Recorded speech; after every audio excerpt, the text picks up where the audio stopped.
Tak terasa, sudah 1 tahun lebih pandemi COVID-19 menyelimuti dunia ini. Beragam eksperimen dan alat diluncurkan untuk membantu penanganan pandemi. Pemerintah juga mencanangkan program 3T atau Testing, Tracing, Treatment untuk menjaga pengendalian wabah COVID sekaligus mendeteksi dan menyembuhkan warga yang terpapar COVID. Vaksinasi juga digalakkan. Sekarang, vaksinasi sudah menjadi syarat administratif untuk beragam hal, mulai dari syarat naik pesawat, syarat naik kereta api atau kendaraan umum lainnya, syarat masuk mal, sampai syarat untuk mencari kerja segala.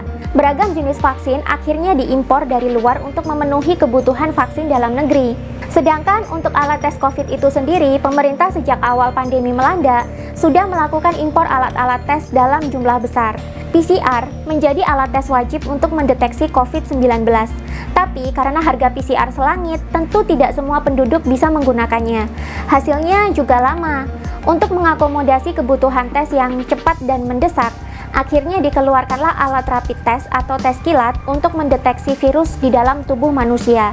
Sejauh ini sudah ada 3 jenis alat rapid test yang dipakai di Indonesia. Yang 2 ini impor, yang 1 produksi dalam negeri. Di tengah-tengah masih tingginya angka kasus COVID-19 dan keterbatasan vaksin, diam-diam Indonesia juga mengembangkan sendiri alat tes dan vaksinasinya. Namun sayang, karena maraknya impor produk dari luar negeri, ditambah aturan pemerintah dan WHO yang kerap berubah-ubah, beberapa produk asli karya anak bangsa ini jadi tenggelam. Mereka ramai diperbincangkan saat awal kemunculannya, kemudian kini seolah hilang tak tahu rimbanya.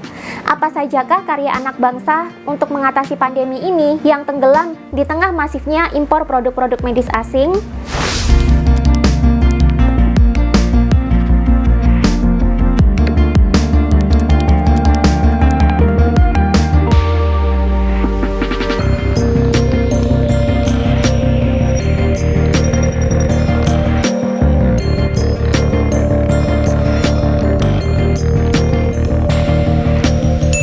Yang pertama, Genos. Genos ini adalah alat deteksi dini virus COVID-19. Kemunculannya yang mudah digunakan dan murah meriah menjadi solusi di tengah polemik mahalnya harga rapid test antigen atau serologi yang cukup menguras kantong. Genos dipatok dengan harga Rp40.000–Rp60.000 di bandara-bandara di Indonesia. Sedangkan jika di stasiun kereta api, harga Genos berkisar 30 ribuan saja. Harga ini tentu jauh lebih murah daripada harga rapid test serologi yang berkisar Rp150.000 dan rapid test antigen yang berkisar Rp200–250.000 dalam sekali tes. Alat ini pernah digunakan sebagai syarat perjalanan di Indonesia. Pada bulan Februari 2021, Genos mulai digunakan sebagai syarat tes perjalanan menggunakan kereta api. Pada bulan April tahun 2021, Genos bisa digunakan sebagai syarat perjalanan untuk pesawat terbang. Harga yang murah tentu saja menjadi solusi bagi rakyat yang tetap butuh bepergian selama pandemi. Namun pada bulan Juli 2021, Genos diberhentikan. Banyak pihak yang menuding bahwa Genos justru menjadi penyebab naiknya kasus harian COVID-19. Genos dituding tidak akurat dalam men-screening manusia, sehingga banyak false negatif yang bisa lolos dan melakukan perjalanan. Akhirnya, banyak desakan muncul untuk menghapuskan Genos. Salah satunya datang dari Ketua Harian Yayasan Lembaga Konsumen Indonesia atau YLKI, Tulus Abadi. Alasannya tak jauh berbeda dengan tudingan banyak pihak bahwa Genos menjadi penyebab melonjaknya kasus COVID-19 di Indonesia. Sebenarnya bagaimana sih Genos ini bekerja? Apakah benar tuduhan yang dilayangkan Ketua YLKI tersebut?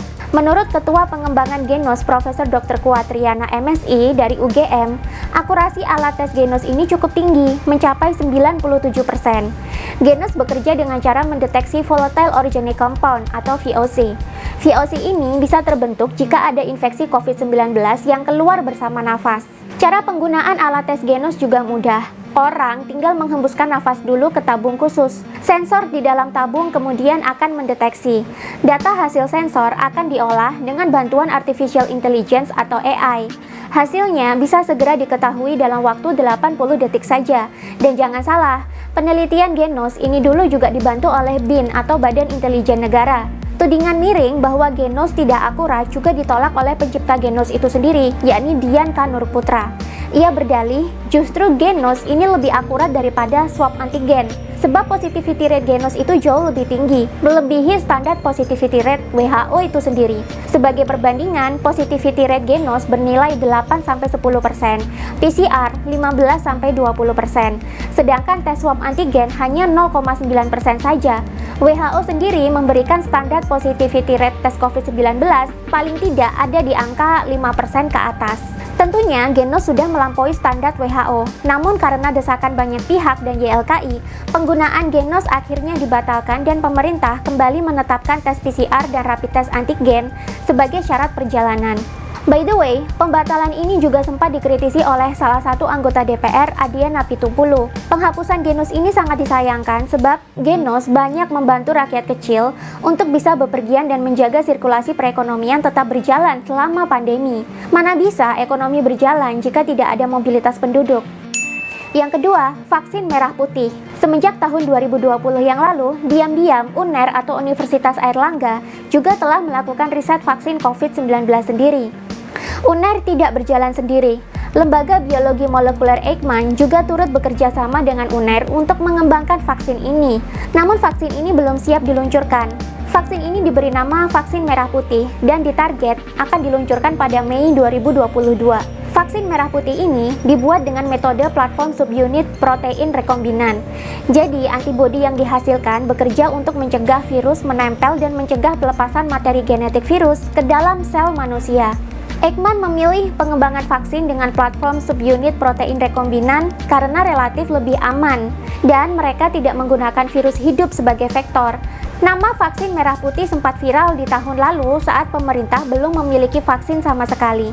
Namun sekarang, di tengah derasnya vaksin-vaksin asing yang masuk ke Indonesia, nama vaksin merah putih jadi tenggelam.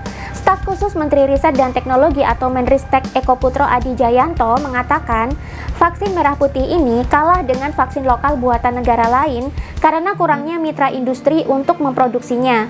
Sebenarnya, tak hanya Indonesia yang melakukan riset vaksin sendiri. Beberapa negara di Asia juga melakukan produksi vaksin sendiri seperti Thailand dan India.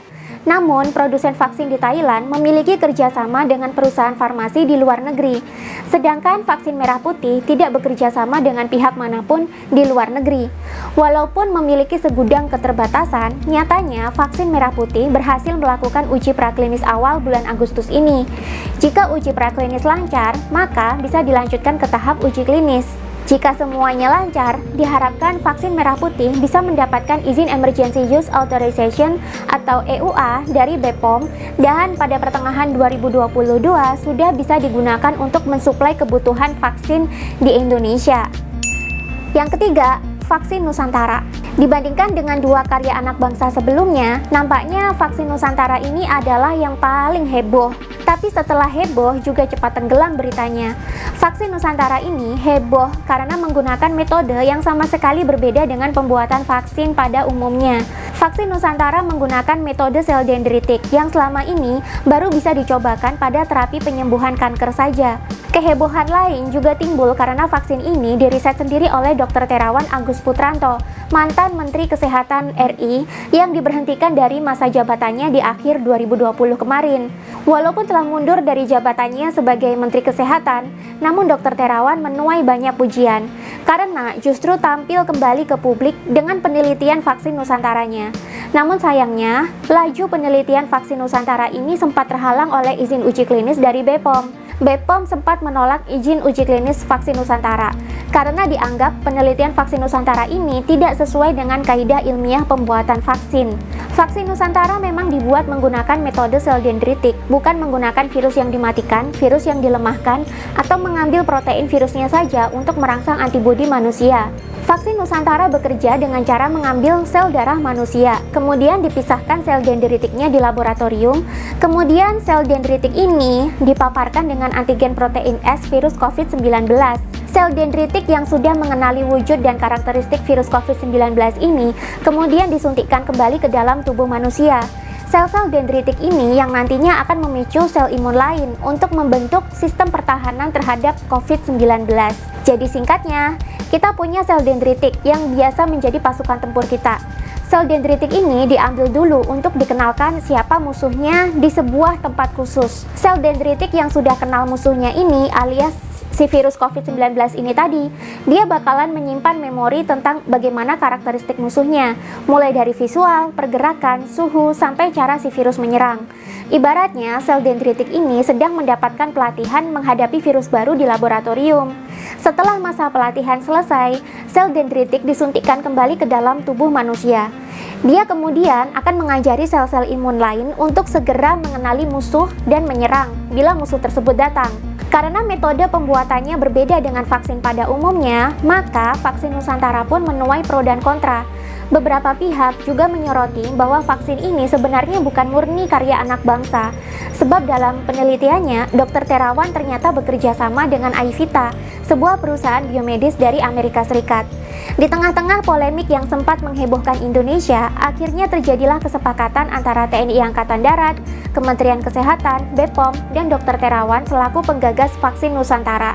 Kesepakatan tersebut berisi bahwa penelitian vaksin Nusantara akhirnya akan dijadikan sebagai penelitian berbasis pelayanan medis, sehingga tidak memerlukan izin edar dari BPOM. Namun kekurangannya, vaksin Nusantara jadi tidak bisa diedarkan secara massal, karena jatuhnya hanya bisa sebagai opsi pelayanan medis di pusat-pusat kesehatan masyarakat. Ini yang nampaknya mengganjal Dr. Terawan. Sampai sekarang, berita tentang vaksin Nusantara seolah-olah timbul tenggelam. Tak lama kemudian, muncul berita bahwa Dr. Terawan meminta dukungan dari DPR RI untuk bisa melaksanakan uji klinis fase ketiga. Namun setelah itu tak terdengar lagi kelanjutannya kapan uji klinis fase ketiga ini dilaksanakan. Terakhir muncul berita bahwa vaksin Nusantara sudah muncul dalam jurnal medis di luar negeri. Dr. Terawan juga mengklaim bahwa vaksin Nusantara buatannya akan menjadi solusi untuk mengatasi pandemi ini. Beginning of the end, katanya. Berita paling akhir malah menampilkan potret salah seorang menteri sekaligus jenderal kita, Bapak Muldoko, melakukan penyuntikan vaksin Nusantara. Padahal, beliau sudah mendapatkan vaksin lain 2 dosis. Beberapa artis dan pejabat lain juga ternyata sudah disuntik oleh vaksin Nusantara. Jika pejabat dan beberapa public figure melakukan suntik vaksin Nusantara, apakah salah jika kita mempercayai klaim-klaim dari Dr. Terawan? Bukankah pejabat dan public figure itu bukan orang yang main-main soal memasukkan barang medis ke dalam tubuh?